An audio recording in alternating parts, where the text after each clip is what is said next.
Est-ce le fils de son père, le président Laurent Désiré Kabila, assassiné en 2001 par la mafia rwandaise, qui est entrée à Goma, capitale du Nord Kivu, sous contrôle des mêmes Rwandais? Ça, c'est la première question. Faites parvenir ces questions aux journalistes qui sont à Goma. Deuxième question. Est-ce le fils de Musée qui a relancé le dialogue de Sun City en 2002 et qui a ramené les rebelles près de lui en acceptant la formule 1+4? Amenez cette deuxième question à Goma. Troisième question. Est-ce le fils de Laurent Désiré Kabila qui a affronté et vaincu l'insurrection de Gilles Moutebousi et de Laurent Kunda en 2004 à Bukavu? Quatrième question.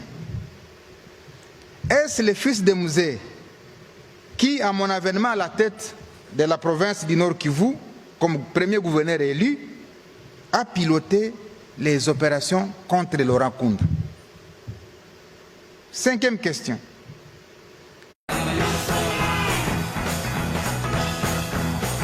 Costa, live your wonder.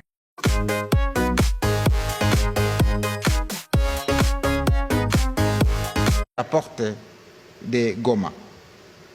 Sixième question.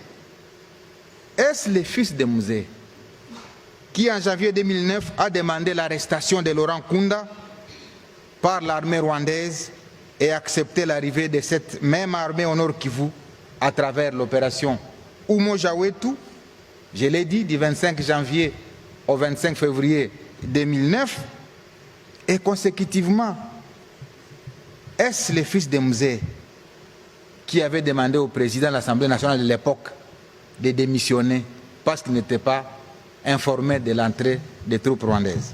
Septième question. Est-ce le fils de Musée qui avait demandé à son ministre de signer les accords de paix le 23 mars 2009, lesquels accords sont à l'origine de la création du mouvement M23? Huitième question. Est-ce le fils de Musée qui a ordonné au général Etumba de concevoir l'opération Pomme Orange qui a mis fin au M23 le 5 novembre 2013, d'où mon arrivée le 6 novembre 2013? Neuvième question. Est-ce le fils de Musée qui a radié les officiers M23 de l'armée pour qu'ils se retrouvent aujourd'hui à leur côté pour sa sécurité? Dixième question que vous allez amener à Goma. Est-ce le fils de Musée qui, voulant rester au pouvoir, a inventé le terme glissement, mais finalement a accepté de céder le pouvoir en 2019, ouvrant ainsi le pays à ce qu'on a appelé la passation civilisée, la première alternance? Est-ce que vraiment c'est celui-là qui se retrouve à Goma? 11e et avant-dernière, parce que je vais parler en 12 points aussi, 12 questions.